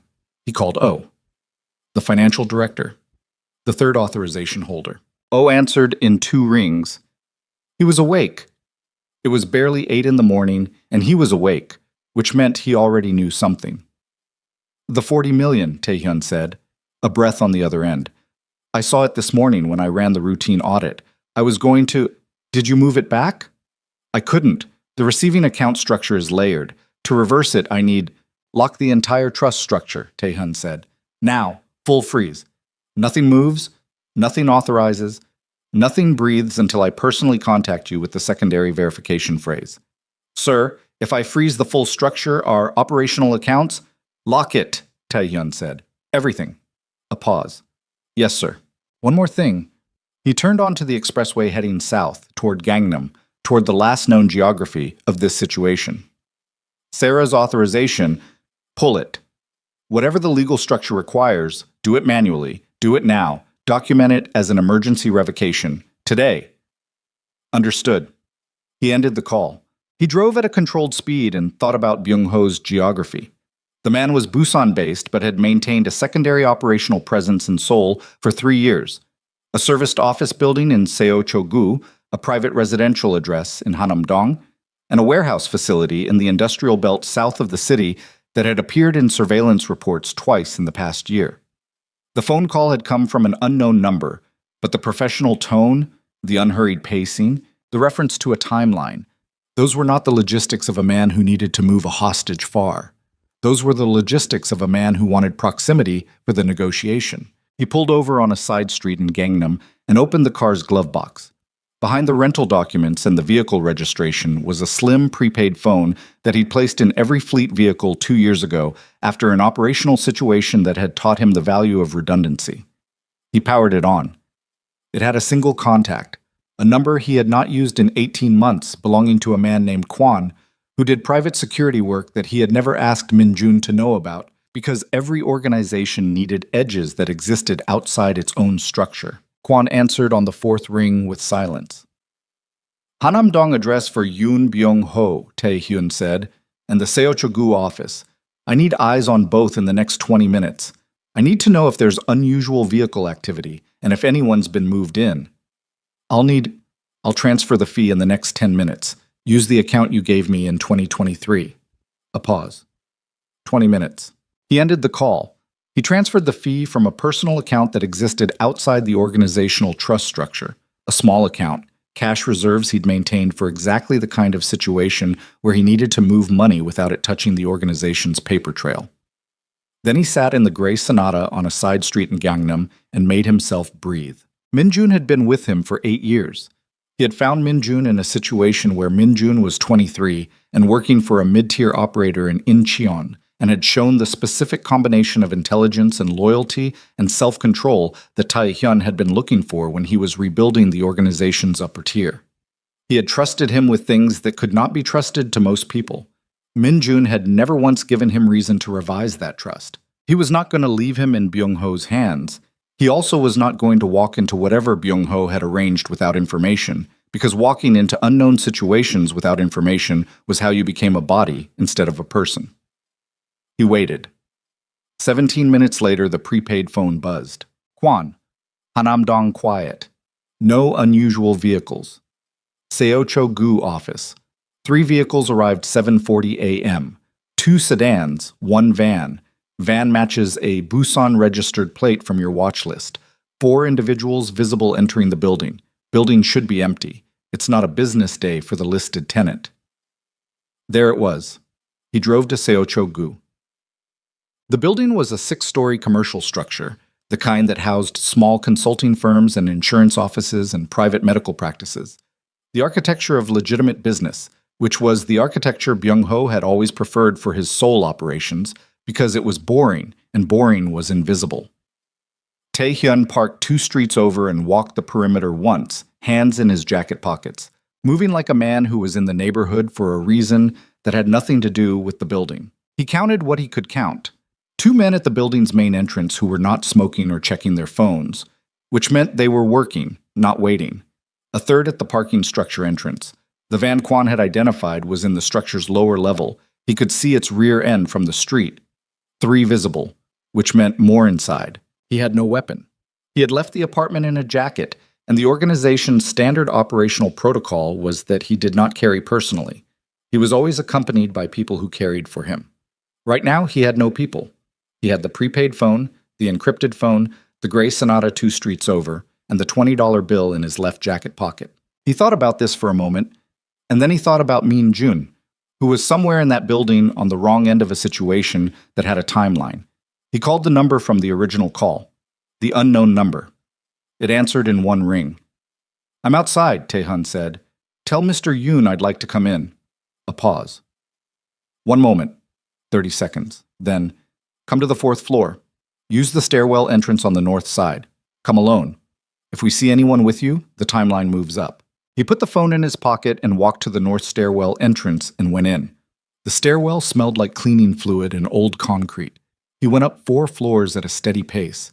His heart was doing what it did in these moments. Not racing, but hitting harder, each beat more distinct than usual, his body preparing itself with a specificity he'd learned not to fight and not to follow too closely. At the 4th floor, he pushed through the door. A man was waiting. Not Byung-ho. A subordinate, broad-shouldered, the physical type that operated in these organizations by virtue of presence rather than subtlety.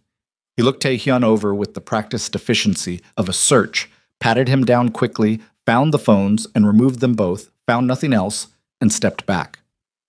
"This way," he said. They walked down a corridor of closed office doors. At the far end, double doors opened into what had been a conference room. Long table, chairs, windows overlooking the street below. The blinds were drawn. Min Jun was seated at one end of the table with his hands resting on the surface in front of him. His face was controlled, but Tae-hyun could read the specific quality of his stillness, the stillness of a man who had been managing fear for several hours and had gotten very good at not showing it. There was bruising beginning at his left temple. His jacket was gone. Tae-hyun looked at the bruise for exactly 1 second. He filed it and moved on because looking at it longer would change what was on his face, and what was on his face needed to be nothing right now. Yoon Byung-ho sat at the table's center. He had the posture of a man who had chosen his seat to communicate something, equidistant from everything, in control of the room's geometry. On either side of him were men Tae-hyun didn't recognize, which meant Busan personnel brought north specifically for this, which meant Byung-ho had been planning the logistics for at least a week. "Sit down," Byung-ho said. Tae-hyun sat, not at the far end, away from Min Jun. In the middle, across from Byung-ho, close enough to read his face. "You came alone," Byung-ho said, not surprised, assessing. "You told me to. Most men in your position would have found a reason not to follow that instruction. Most men in my position would have frozen their financial structure this morning, revoked all compromised authorizations, and come to this meeting with enough information to know exactly how many people you brought and where your van is parked," Tae-hyun said. His voice was level. "I'm not most men." Something shifted in Byung-ho's expression. Not fear, recalibration. He hadn't expected that opening. "The 40 million, Byung-ho said, is frozen, along with the rest of the trust structure. You have money you can't use in an account you can't access without triggering a forensic audit trail that would take you 18 months to unwind." Tae-hyun held his gaze. "You know this now because I'm telling you. You would have found it in approximately 4 hours when you tried to move it." Byung-ho was quiet. "Sarah gave you access to a door," Tae-hyun said. "She didn't know the door had been locked behind her. That's not her fault. She doesn't understand the full structure." He paused. "You should have done more due diligence before you used her as your key." "She came to me," Byung-ho said. "I know. She said you'd lost focus, 30 days off the board. A woman. She said you weren't—" He stopped. "She was concerned. She was angry," Tae-hyun said. "There's a difference. You use someone's anger as an intelligence source, and you didn't account for the distortion that anger produces." He looked at Byung-ho steadily. "That's a significant operational error for a man with your experience." The room was very quiet. One of the men beside Byung-ho shifted his weight. The man behind Tae-hyun was still, but Tae-hyun could hear his breathing, controlled, present, the breathing of someone ready. "Release Min Jun," Tae-hyun said. "Then we talk about what you actually want." "I decide the sequence," Byung-ho said. "You do," Tae-hyun agreed. "But consider the sequence from my side. I came here alone, with no leverage, no weapons, nothing except the information I just gave you. That's not the behavior of a man who has lost focus. That's the behavior of a man who is telling you that he is still the most dangerous person in any room he walks into, including this one, because he doesn't need anything in his hands to be dangerous." He let a beat pass. The 30 days didn't weaken me. They reminded me what I'm doing this for. Sri Yuan. Byung-ho looked at him. The Incheon contracts, he said finally. We can discuss the Incheon contracts. Not discuss, restructure. Byung-ho's voice had shifted. Still hard, but the quality of the hardness had changed. Less assault, more negotiation. A 30% share in the logistics revenue. Joint oversight of the route management. 15%. Single oversight, which is mine, with a quarterly reporting structure that gives your operation visibility without control. Taehyun paused. And the Incheon port access fees your Busan operation has been paying to a third party for the past 2 years get consolidated into our arrangement, which saves you roughly twice what you're asking for in the restructure. A silence. Byung-ho looked at him with the expression of a man who has come in with a siege and found a negotiating table already set. You prepared for this, Byung-ho said. I prepared for the possibility of this 8 months ago when you first started testing the boundary. I updated the preparation on Thursday after our meeting. Taehyun kept his voice even. I told you, the 30 days didn't cost me focus. Byung-ho was quiet for a long moment. Then he turned to the man on his left and spoke in a low voice. The man stood, walked to Min-jun's end of the table, and stepped back.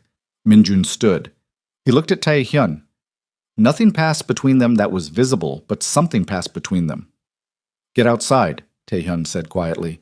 The gray Sonata, 2 streets east. Keys are above the driver's side sun visor. Min-jun walked to the door. The broad-shouldered man moved to block him, and Byung-ho said one word. Let him. And Min-jun walked through. Taehyun returned his attention to Byung-ho. Sera, he said. Byung-ho held his gaze. She contacted me. I used what she gave me. That's the extent of my involvement with her. I need to know she's not in a situation your people created. She's not. A pause. She went to Busan this morning, voluntarily. She has family there. Taehyun breathed once. The terms I outlined, he said. I'll have the revised contract documents drafted by Wednesday. Your people and mine review it, we sign by end of week, and this situation is closed. He stood. What happened today doesn't leave this room. If it does, the terms change significantly and not in your favor. Byung-ho looked up at him from his seated position. The power geometry of the room had shifted so completely in the past 20 minutes that it would have been comical if the bruise on Min-jun's temple weren't still in Taehyun's peripheral memory. You're a difficult man, Kang Taehyun, Byung-ho said. Yes, Taehyun said. I am. He walked out. Min-jun was in the gray Sonata with the seat pushed back and his head against the headrest when Taehyun reached the car. He got in the driver's side. Min-jun said nothing for 30 seconds. His breathing was the first thing that normalized. Taehyun could hear it settling, the specific deceleration of a body that had been running on adrenaline for hours and was beginning to understand that the immediate threat had passed. Your temple, Taehyun said. I've had worse. I know. I'm noting it. Min-jun turned his head slowly and looked at him. How did you know they were in Seocho-gu? Kwan. A pause. The off-book contact. Yes. Min-jun looked back at the windshield. You should have told me about him. You're telling me this now? I'm telling you this now. Taehyun started the car. He pulled onto the street and drove north, back toward the river, back toward the city's center. Around them, Seoul was fully awake. Friday morning traffic, delivery trucks. A school bus stopped at a crosswalk with its yellow lights blinking. Sera, Min-jun said. She's in Busan. She's safe. Taehyun watched the road. She made choices. I made choices that created the conditions for her choices. We're not going to do anything about it. The authorization breach is documented, revoked, and will be part of the legal record if it ever becomes necessary. Right now it stays closed. He paused. She was angry. She didn't know what she was giving him. Min-jun was quiet for a moment. You're more generous than you used to be. I'm more tired than I used to be, Taehyun said. It looks similar. They drove in silence for a while. The Han River appeared ahead, broad and flat and moving, the same river it always was, regardless of what happened on its banks. Your grandmother, Min-jun said quietly. I got an update while I was... He stopped. While I was in the building. The hospital sent the morning status to your organizational contact line. Taehyun looked at the road. She's asking for you, Minjun said. The doctor said this morning was... He paused. He said today. Taehyun pressed the accelerator. She was awake when he arrived, smaller than 4 days ago. The monitoring equipment beside her bed had multiplied. More lines now, more things being measured, the body's final negotiations with the terms of its own departure. She looked at him when he came through the door, and her eyes were still the same. Dark and still, and containing the assessment she had always directed at him. But different now. Softer. The assessment of someone who has already arrived at their conclusions. He sat in the chair beside her. He was still in the jacket he'd left the apartment in that morning. He had not slept. His hands, when he rested them on his knees, were steadier than they had any right to be. You look like you walked through something, she said. Her voice was very thin. I did. The organization. Yes. Is it handled? Yes. She looked at him. And the woman. He was quiet for a moment. She's in Atlanta. Her sister was in an accident. She's staying until she's stable. Madame Kang looked at him with those dark, still eyes. You helped her get there. Yes. Good. She breathed carefully. Each breath was deliberate now. He could see the work of it. Taehyun. I'm here. I'm not going to ask you to change who you are, she said. I never did. I only ever asked you to know who you are. All of it. A pause. The boy who sat outside in the cold because his father told him weakness was shameful. The man who built something enormous because he didn't know how to be small.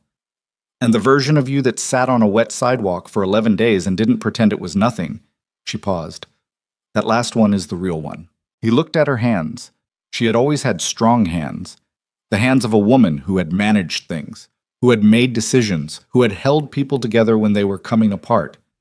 They were very small now. She gave you her last $20, Madame Kang said. Not because she saw who you would become to her. Because you were a person in the rain. A breath. That's the rarest thing. Don't let the rest of what you are make you forget you found it. He took her hand. She let him. They sat in the quiet of the room with the monitoring equipment making its small, regular sounds, and the morning light coming through the blinds in thin strips, and the city outside doing the ordinary business of being a city. And he held her hand and thought about rain and $20 and the particular courage of people who give what they have without calculating the return. Her breathing changed at 11:40. The doctor came. There were no dramatic moments, nothing that would have made sense as a scene in anything, just the gradual settling of something that had been in motion for 81 years, finding its rest. He sat beside her for a long time after. When he finally stood, his legs were stiff. He had been in the chair for hours. The room was the same room it had always been. The monitoring equipment had been silenced. The city outside the window was moving toward afternoon. He reached into his jacket pocket. He found the $20 bill. He held it in his palm and looked at it. The worn paper, the soft creases, the face of a dead president on currency from a country 8,000 miles away that a young woman had pressed into his hand because he looked like a person who needed it, and she had it to give. He thought about what Madame Kang had said. That's the rarest thing. He thought about Amani in Atlanta, beside her sister's hospital bed, doing what she did, making the next thing happen, holding the thing that needed holding. He took out his personal phone. He opened the message thread with her number, the thread that had only 2 messages in it, his request at the bridge and her response. He typed, My grandmother passed this morning.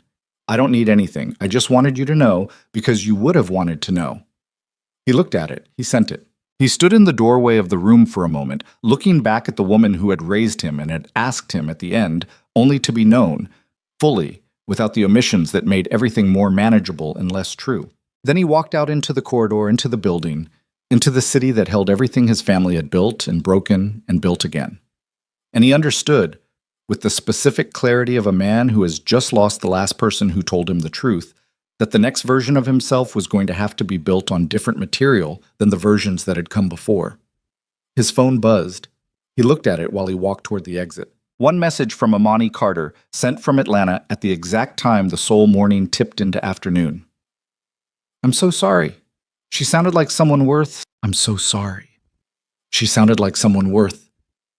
He read those 5 words standing in the corridor of the hospital, coat still on, the afternoon light coming through the window at the end of the hall in a long, flat stripe across the linoleum floor. The message had cut off mid-sentence, the way messages sometimes did when a person was typing and then stopped because the thing they were trying to say was larger than what the sentence had room for. She sounded like someone worth. Worth what? He didn't ask. He understood that the cutoff was not an accident of technology, but a sentence that had found its own honest ending. Because what came after worth was everything, was the whole impossible weight of what Madame Kang had been. And there was no word large enough to finish it, and Imani Carter, who had a precise and undeflectable relationship with true things, had not tried to supply one. He stood in the corridor for a long moment, then he typed back, "She was. Thank you." He put the phone in his pocket and walked out of the building into the November afternoon, and for the first time in a day that had contained more than most years, he stopped moving and simply stood on the pavement outside the hospital and let Seoul exist around him. The traffic and the cold air and the smell of street food from a cart somewhere nearby and the indifferent continuity of a city that did not pause for any individual grief, which was not cruelty but was, in its way, a kind of comfort. He stood there for 4 minutes. He counted them without meaning to. Then he got in the car and drove. What? The following 3 weeks were the kind of weeks that did not have a texture you could describe to anyone who hadn't lived through something similar. The administrative grief of a death, which was its own specific cruelty, the way it filled the days with tasks so that the absence beneath them could be felt only in the moments between tasks, in the 3 seconds between putting down one piece of paper and picking up the next. He managed Madame Kang's arrangements himself, not through the organization's infrastructure, not through lawyers, not through the staff that could have handled all of it efficiently. He made the calls personally. He spoke to her remaining friends, 4 women in their 70s and 80s who had known her for decades, who cried on the phone in ways that were not embarrassed, which he found he respected, and he arranged the memorial gathering at the private garden in Seongbuk-dong, where she had kept a small house and spent her clearest mornings. The Incheon contract revision was completed and signed by Wednesday as promised. Byung-ho's people reviewed it, made 2 minor modifications that Tae-hyun's lawyers accepted, and the documents were executed without drama.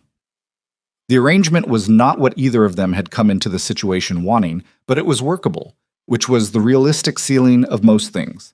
Sarah remained in Busan. He did not contact her. He thought about it once, in the middle of a night he couldn't sleep, sitting at the desk in the study, the room with the good lamp, and composing in his head the things he might say. He got as far as imagining her face when she answered the phone, and then he understood that there was nothing to say that would land cleanly, that everything true between them had already been said in pieces across difficult conversations, and that some things did not require a formal closing to be closed. He let it be. He texted Imani 4 times in 3 weeks. Once to ask about Deja's recovery, which was going well. The physical therapy was hard. The rod in her leg was doing what it was supposed to do. She was difficult and impatient in the way that people who are healing well tend to be difficult and impatient, which Imani described as genuinely exhausting and also the best sign possible. Once to send her the contact information for a financial services firm he used that had a division specializing in international education funding for Deja's college costs, framed as information only. Take it or leave it. Once to tell her that Mr. Choi, the elderly veteran from the Mapo Bridge, had been relocated to a stable housing program through a foundation that the Kang Syndicate funded under an unconnected name because it had seemed like something she would want to know. And once, on a Tuesday night with no particular occasion, just, "How are you?" She had answered all 4, the last one she answered with, "Tired. Better. Figure I'll be back in Seoul in 2 weeks, give or take. Deja's gonna hate me for leaving, but she'll survive it." He read that and sat with it in the specific way he had developed over the course of 30 nights of convenience store walls for sitting with things that required him to be still rather than operational. Then he typed, "When you're back, if you're willing. There are things I want to say properly, in person." She took 6 hours to respond. He did not watch the phone. He put it in the other room and worked and came back to it and found, okay, 1 word, the same weight as yes. She landed on a Thursday evening, 14 days before December.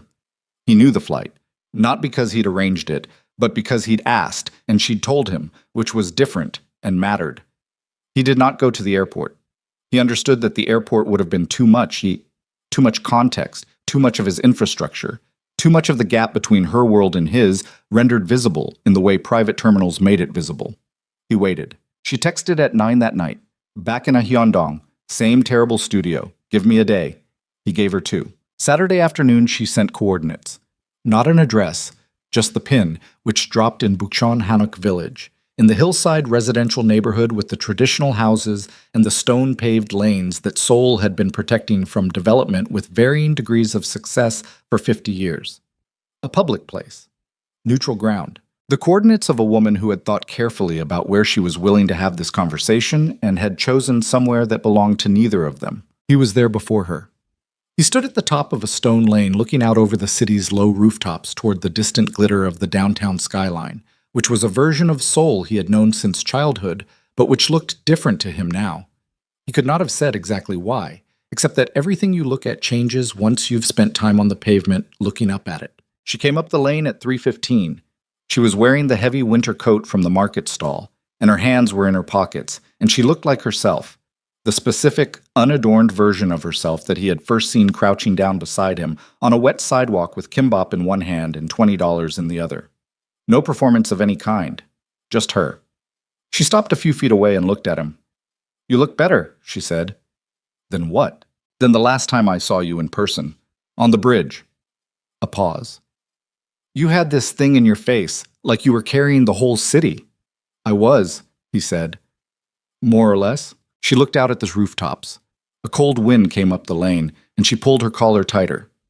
He said nothing and waited because he had learned, 30 nights ago, or maybe over the 3 weeks since, or maybe somewhere in the long quiet of the hospital corridor, that with Amani Carter, the best thing he could do was be present and not fill the space before she was ready to.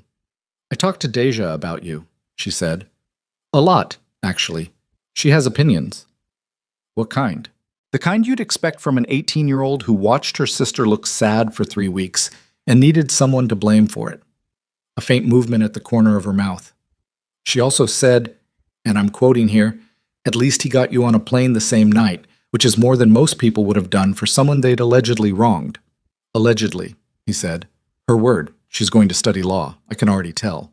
He looked at the city. A child ran up the lane past them, laughing at something behind them, followed 30 seconds later by a breathless parent. The stone under their feet was uneven and very old and completely indifferent to the weight of any particular moment lived on top of it. "I need to say the thing I said I wanted to say properly," he said. She looked at him, that direct, undeflectable look. "The 30 nights," he said. "I know what they were to you. A man you found in the rain, someone you shared food with, a person you were building something with in the way you build things, which is carefully and without the performance of it. I know that when you found out who I was, it felt like the ground moved. I know that what I did wasn't only an omission, it was a construction. I built a version of the situation that kept me safe, and I let you invest in it, and I told myself it was because I needed to find out something true, and part of that was honest, but part of it was also that I was afraid that if I told you, you would go, and I wasn't ready for you to go." She said nothing. She was listening with her whole face, which was something specific to her that he had never seen in anyone else. The complete attention, unguarded. "I can't make that a smaller thing than it is," he said. "I'm not going to try. I did you damage and it cost you something real, and I'm sorry with the full weight of knowing exactly what I did and why, not with the version of sorry that asks you to make it easier for me." He paused. "That's the first thing." She breathed out slowly, a cloud of vapor in the cold air. "What's the second thing?" she said. "The second thing is that I'm not the same person I was when this started. Not because I met you, and it's not that simple, and you'd see through it if I said it that way. Because my grandmother sent me into the street with nothing, and I found out something about myself that I hadn't been willing to find out. And you were part of what I found. And then she died, and the organization tried to collapse, and I had to hold it together with less than I've ever had to work with, and I held it together. And when it was done, I was still—" He stopped. "I was still here. Still this. But different." He looked at her directly. "The third thing is that I want to know if there is any version of a future in which you and I figure out the rest of this together. Not easily. Not without the things that make it hard, the distance, the gap between what your life is and what mine is. All the things that would require both of us to make choices we haven't made yet. But actually, honestly, with the damage already on the table where we can both see it." The wind came up the lane again. Below them, Seoul moved through its afternoon with complete indifference to the stone lane and the two people standing on it, and the specific weight of what was being negotiated between them. Amani looked at him for a long time. "You said you fell in love with me," she said. "In the rain. On the last night." "Yes. I've been thinking about that for 6 weeks." She looked at the city below. "I've been thinking about whether it was real or whether it was the idea of me. The woman who gave you $20, the uncomplicated version before you knew I was an actual person with an actual life that doesn't fit into yours cleanly. It was you," he said. "The actual person. The one who sat with things quietly and made decisions without second-guessing them and talked about her mother with completely still hands because she wasn't performing the grief. She was just carrying it." He paused. "The one who called me after her sister's surgery because it seemed right. Not because it was strategic, not because she wanted something, because it was true, and she does true things." She turned and looked at him. He held her gaze without managing it, without the controlled stillness of the boardroom or the operational calm of a man who did not show his internal state. He let her see what was in his face, and what was in his face was what it was. "I'm still angry," she said. "I want you to know that. I'm less angry than I was, but some of it is still there. I know. And I live in a 9-pyong studio in Ahyeondong, and I teach English to kids who call me Teacher Imani, and I bus tables 3 nights a week, and I send $400 home every month, and that is my life right now, and it doesn't change because you have—" She gestured at nothing, at everything, at the invisible architecture of what he controlled. "All of whatever that is. I know that too. So what does together actually look like?" Not a challenge. A real question, the kind she asked when she genuinely wanted to understand something. Concretely. He thought about it. He gave her the honest answer, which was the only kind he had left. "I don't know all of it yet," he said. "I know that it starts with you knowing everything. Not the managed version, not the version that keeps you comfortable. Everything. The organization, the history, the things my family built, and how they built them, and what it costs to maintain it, and what I'm trying to change about it, and what I can't change yet, and what I might never be able to change." He paused. "I know that it doesn't ask you to become part of that world if you don't want to be. Your life is yours. Your 9-pyong studio is yours. Your kids who call you Teacher Imani are yours." A pause. "I know that I have enough to make sure Deja goes to the best program that will take her, if she'll let me, framed in whatever way doesn't feel like something you have to carry. And I know that every night you want to eat kimbap outside a convenience store in the rain, I would rather be there than anywhere else I have ever been." Something moved through her face. Not the resolution of it, not the settling of everything into clarity. Something more complicated and more honest than that. The face of a person who has been given something true and is holding it carefully to see whether it holds its shape. She reached into her coat pocket. She took out her phone. She opened the Photos app and turned the screen to face him. It was a photograph of a small framed thing hanging on the wall of the Ahyeondong studio. He looked at it and understood it was a photograph she had taken of something she had framed and hung on the wall, which meant she had looked at it often enough that she'd wanted it there. It was the receipt from the GS25 on Mapodayero. The receipt from the night she had spent her last $20. The one the cashier had given her with the change he didn't look up to hand her. She had kept it. She had framed it. He looked at the photograph on her phone and felt something happen in his chest that he had no clean vocabulary for and had stopped trying to suppress. "I framed it the week after Sarah showed up," Amani said. Her voice was quieter now. "Because I kept going back to that night, and I needed to remember that the part that was true before anything else, before the 30 days and the omissions and all of it." She put the phone back in her pocket. "I went out in the rain, and I knelt down next to a man, and I fed him and gave him my last $20 because he looked like someone who needed it. That part was true. Whatever else got complicated, that part didn't." "No," he said. "That part didn't." She looked at him. "I still don't know what this looks like," she said. "And I'm still working through some of what happened, and I'm not going to pretend it's worked through just because we're standing here having this conversation. I know, but I'm not walking away." She said it plainly. The way she said things that were true, without elaboration, without ceremony. Just the fact of it, set down in the air between them. "I'm not walking away, and I need you to understand that that is not a small thing coming from me. Because I have walked away from a lot, and some of those times were right, and some of them were just easier than staying, and I know the difference. He looked at her on the stone lane in Bukchon Hanok village with Seoul spread out below them, and the cold coming in off the mountain and the afternoon light beginning to change toward the particular blue-gray of a Korean November dusk. He reached into his left jacket pocket. He took out the $20 bill, the soft, worn, many times folded 20 that he had been carrying for 47 days. He held it out to her. She looked at it. She looked at him. "You kept it," she said. "Every day since you put it on my knee." She looked at the bill in his hand. She didn't take it. Instead, she reached out and closed his fingers back around it, her hand around his fist, brief and warm and deliberate. "You keep it," she said. "It's yours." He closed his hand around it. They stood there for a moment in the specific quiet of two people who have finished saying the hardest things and have arrived somewhere that is not easy, but is real.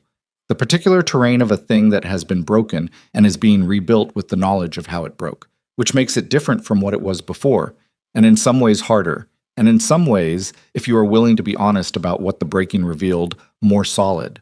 They walked down the stone lane together in the direction of the city. The spring came the way spring comes to Seoul.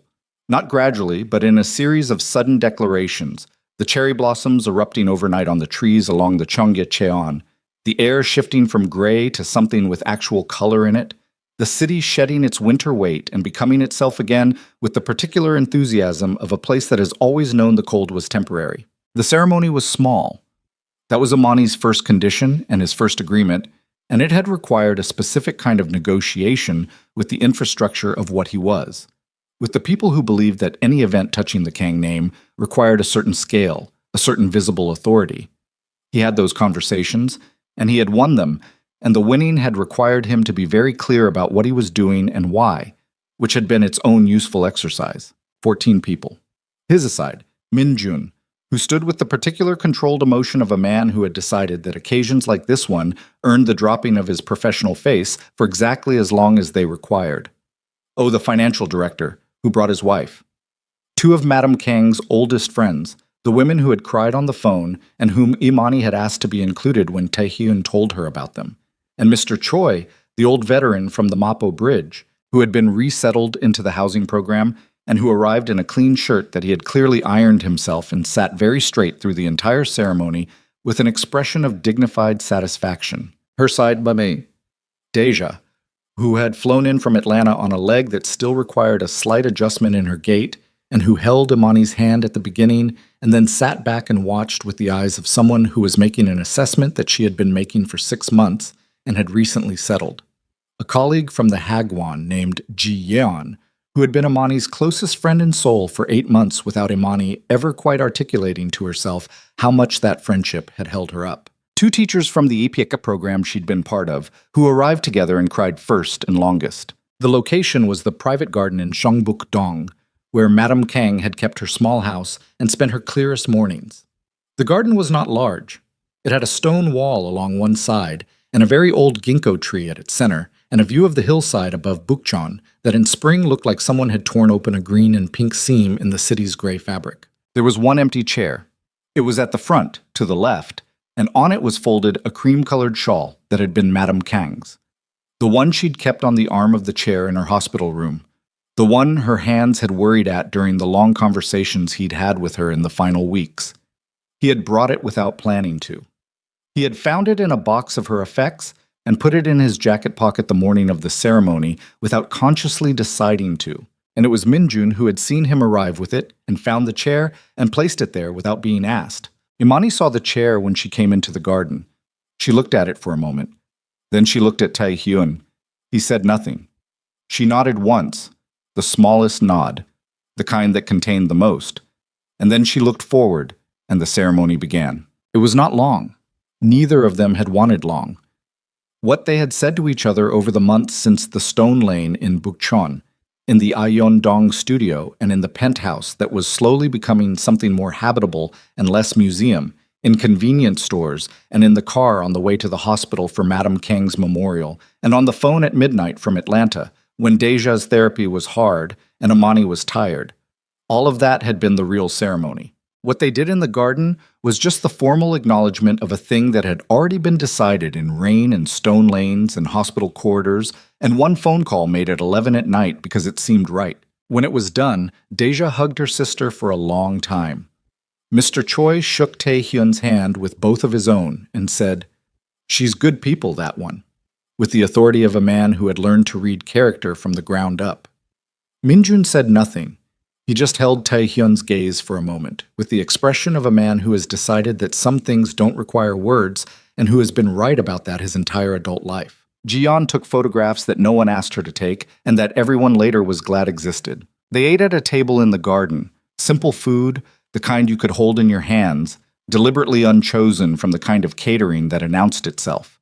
Mrs. Huang from the Galbi restaurant where Imani had worked had made 2 dishes that she arrived with herself, having been told about the occasion by Ji-yeon, presenting them with the brisk authority of a woman who had decided that her contribution was non-negotiable and being correct about that. Deja sat beside Tae-hyun at one point during the meal when the other conversations had redistributed around the garden and gave him a look that was not hostile but was not soft either.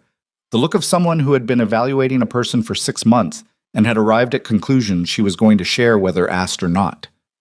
"You hurt her," Deja said. "Yes," he said.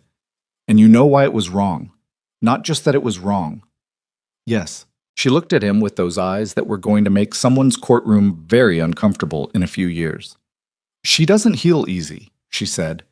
"She seems like she does because she keeps moving, but she doesn't. It goes deep, and it stays." "I know." "Then you know that if it happens again—" She stopped.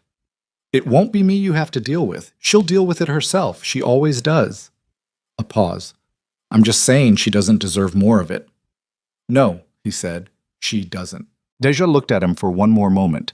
Then she picked up her food and turned back to the conversation beside her, which was the whole verdict delivered in the specific economy of a person who says exactly what is required and stops there. He thought, she's going to be a very good lawyer. The bedroom in the Yeo Uedo penthouse had changed. Not dramatically. He had not performed transformation for its own sake. But the things that had made it a museum of himself had been sorted, slowly, over months. The art that had been chosen by someone else's assessment put in storage. The furniture rearranged into something that had a shape reflecting how 2 people actually moved through a space rather than how a space announced itself. There were things of Imani's distributed through the apartment with the naturalness of actual habitation. A jacket on the chair, a Korean language textbook she was working through again with the patience of someone who understood that competence required time, a photograph of her mother on the bookshelf in the study next to the good lamp. One night in the early summer, she came into the study and found him at the desk, finishing something that needed to be finished before morning. She stood in the doorway for a moment and looked at the photograph of her mother, and then at him. "She would have liked you," Imani said, "if she'd met you. She had a thing about people who didn't perform. She could always tell." He looked at the photograph. A woman with Imani's eyes and the specific quality in her face of someone who had looked at difficult things directly. What would she have said about me? Imani thought about it. She would have said you carry too much alone. She looked at him, and then she would have made you eat something. He looked at the lamp making its small circle of light, and thought about his grandmother in her chair, about 30 nights of convenience store walls, about a stone lane in November, about what it cost and what it gave back. "What do you want?" she asked. Not practically. The bigger version. He thought about it honestly. "This," he said. "What's already here." She looked at him for a moment. Then she came into the study and sat on the edge of the desk, which was not very professional of her and which he did not mind at all. And she picked up the photograph of her mother and looked at it for a while in the quiet of the room with the lamp on and the city doing its enormous and different business outside the window. In the bedroom, in the frame on the wall that she had found one morning, 3 months into the new life in the penthouse and had not asked about because she already knew, the $20 bill rested where he had placed it. Soft and worn and creased from 47 days in a jacket pocket, behind glass, in a frame he had chosen himself. Not because it was the beginning of a story. Not because it was the largest thing that had ever happened to him, though it was, but because it was the truest evidence he owned that once, on a cold October night in the rain, a woman with her last $20 had looked at a man on the pavement and seen a person who was worth stopping for. And because he had spent 32 years surrounded by people who wanted what he controlled, and then one night a stranger had wanted nothing except for him to get out of the cold. And because some things, once held, do not let go. And because the woman who had framed the receipt and hung it on the wall of her Ninepyeong studio had understood, even before he did, that what happened in the rain was not the beginning of a test. It was the beginning of an answer.